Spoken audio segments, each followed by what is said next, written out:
Several months ago, my office received a protected disclosure from Eglin Air Force Base indicating that there was a UAP incident that required my attention.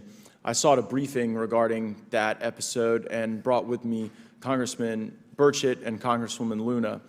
We asked to see any of the evidence that had been taken by flight crew in this endeavor and to observe any radar signature as well as to meet with the flight crew.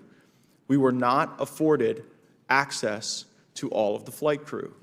And initially, we were not afforded access to images and to radar. Thereafter, we had a bit of a discussion about how authorities flow in the United States of America, and we did see the image. And we did meet with one member of the flight crew who took the image. The image was of something that I am not able to attach to any human capability, either from the United States or from any of our adversaries. And I'm somewhat informed on the matter, having served on the Armed Services Committee for 7 years, having served on the committee that oversees DARPA and advanced technologies for several years. When we spoke with the flight crew, and when he showed us the photo that he'd taken, I asked why the video wasn't engaged, why we didn't have a FLIR system that worked. Here's what he said. They were out on a test mission that day over the Gulf of Mexico. And when you're on a test mission, you're supposed to have clear airspace. Not supposed to be anything that shows up. And they saw a sequence of 4 craft in a clear diamond formation for which there is a radar sequence that I alone have observed in the United States Congress. One of the pilots goes to check out that diamond formation and sees a large floating, what I can only describe as an orb. Again, like I said, not of any human capability that I'm aware of.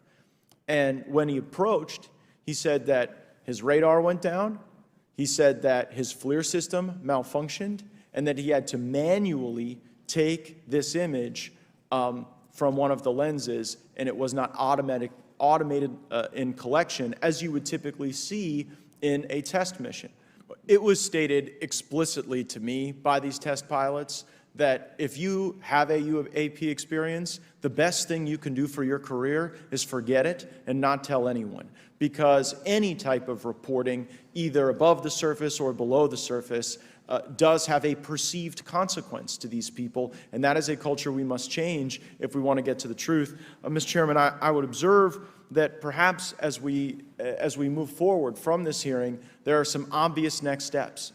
Every person watching this knows that we need to meet with Mr. Grush in a secure, compartmentalized facility so that we can get fulsome answers that do not put him in jeopardy and that give us the information we need. Second, I would suggest that the radar images that were collected of this formation of craft out of Eglin Air Force Base, and specifically the actual image taken by the actual flight crew that we can actually validate, be provided to the committee, subpoenaed if necessary, so that we're able to track how to get this type of reporting and analysis done in a more fulsome way. That would be my recommendation, humbly, as a guest here of the Fine Oversight Committee. I yield back.